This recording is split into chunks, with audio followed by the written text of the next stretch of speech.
스바냐서는 여호와의 날, 곧 하나님의 심판과 구원을 동시에 선포하는 예언서입니다. 나훔서가 아수르의 니느웨를 중심으로 한 심판을 강조했다면 스바냐서는 유다와 열방을 향한 하나님의 보편적 심판, 그리고 그 가운데 남은 자를 통한 회복의 소망을 제시합니다. 스바냐는 요시야 왕 시대 히스기야의 후손으로 왕족 출신의 선지자였습니다. 그의 이름은 여호와께서 감추셨다, 소중히 여기셨다라는 뜻을 지니는데, 이는 심판 중에도 하나님께서 자기 백성을 보호하시고 구원하신다는 중요한 메시지를 담고 있습니다. 그는 예레미야와 비슷한 시기에 활동하며 종교개혁 이전의 어두운 시대의 우상숭배와 지도자들의 부패를 강하게 책망했습니다. 스바냐의 예언은 요시야의 종교개혁의 중요한 신학적 동력이 되었으며, 결국 요시야는 산당을 제거하고 유월절을 회복하는 등 근본적인 개혁을 시도했습니다. 하지만 불행히도 그는 애굽 왕 바로 느고에게 전사하면서 그 노력은 일시적인 결과에 그쳤습니다. 당시 국제 정세는 아수르가 몰락하고 바벨론이 부상하는 혼란기였으며, 유다는 불안한 균형 속에서 하나님의 뜻을 붙잡아야만 했습니다. 스바냐서는 세 부분으로 나눌 수 있습니다. 첫째, 1장부터 2장 3절까지는 유다와 예루살렘을 향한 심판과 회개 촉구입니다. 하나님은 우상숭배, 불의, 지도자들의 부패를 엄중하게 책망하시며 창조 세계가 무너지고 혼돈이 임하는 것과 같은 파괴의 날을 선언하십니다. 그러나 동시에 겸손히 여호와를 찾고 공의를 구하는 자들에게는 하나님의 약속이 주어집니다. 둘째, 2장 4절부터 15절까지는 열방에 대한 심판 선언이 이어집니다. 블레셋, 모압, 암몬, 구스, 아수르, 니느웨까지 하나님의 심판을 피할 수 없습니다. 이는 하나님이 전 세계의 주권자이시며 죄와 교만은 어떤 민족이라도 넘어뜨린다는 사실을 드러냅니다. 셋째, 3장에는 예루살렘 지도자들의 타락을 고발하면서도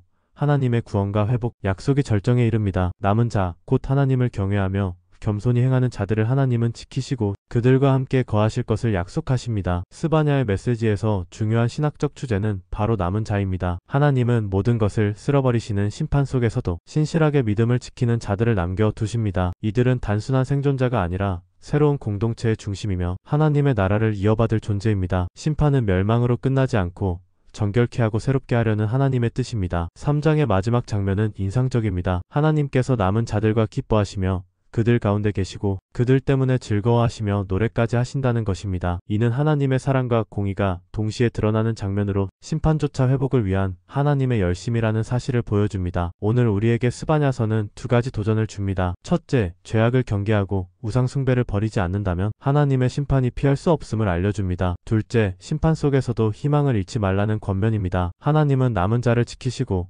회개하는 이들을 구원의 자리로 이끄십니다. 그러므로 우리는 겸손히 주님의 뜻을 붙잡고 시대적 혼란 속에서도 신앙을 지키는 남은 자로 서야 합니다. 당신은 하나님이 잠잠히 사랑하시며 당신으로 말미암아 기쁨을 이기지 못하시는 남은 자인가요?